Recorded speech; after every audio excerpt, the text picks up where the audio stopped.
السلام علیکم ورحمۃ اللہ وبرکاتہ۔ جی، یہ محترم بھائی نے ایک پوسٹ سینڈ کی ہے جی، جس میں لکھا ہے کہ رسول اللہ صلی اللہ علیہ وسلم نے ایک بیماری کے علاج کے طور پر اونٹ کا پیشاب پینے کا حکم دیا۔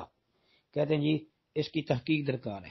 جی بھائی یہ بات صحیح ہے، یہ صحیح بات ہے کہ کچھ لوگ نبی علیہ الصلوۃ والسلام کے پاس آئے تھے تو ان کو مدینہ منورہ کی آب و ہوا جو ہے وہ موافق نہیں آئی تھی، تو آپ نے کہا تھا کہ اگر تم ہمارے اونٹوں کے ریوڑ میں چلے جاؤ اور ان کے دودھ اور پیشاب پیو تو بہتر ہو جائے گے۔ انہوں نے ایسے ہی کیا تو وہ صحیح ہو گئے، ان کو صحت مل گئی، پھر وہ مرتد ہو گئے۔ آگے پورا واقعہ ہے، یہ صحیح بخاری کتاب الطب کے اندر دیکھ لیں بھائی، یہ حدیث 5686 نمبر، صحیح مسلم میں 1671 نمبر حدیث، یہ بھی دیکھ لیں۔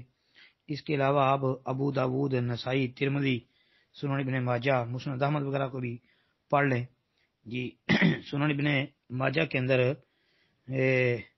یہ بھائی 2578 نمبر جو حدیث ہے نا، اس کو آپ سامنے رکھ لیں، 2578 نمبر والی حدیث جی، وہ آپ سامنے رکھ لیں۔ اس کے علاوہ جو ہے اس کے ساتھ جو ہے وہ مختصر سی حدیث ام المومنین حضرت عائشہ رضی اللہ تعالی عنہا والی 2589 نمبر، یعنی 792579 یہ نمبر والی حدیث، اس کو بھی سامنے رکھ لیں تو یہ صحیح ہے بھائی حدیث جی۔ السلام علیکم ورحمۃ اللہ۔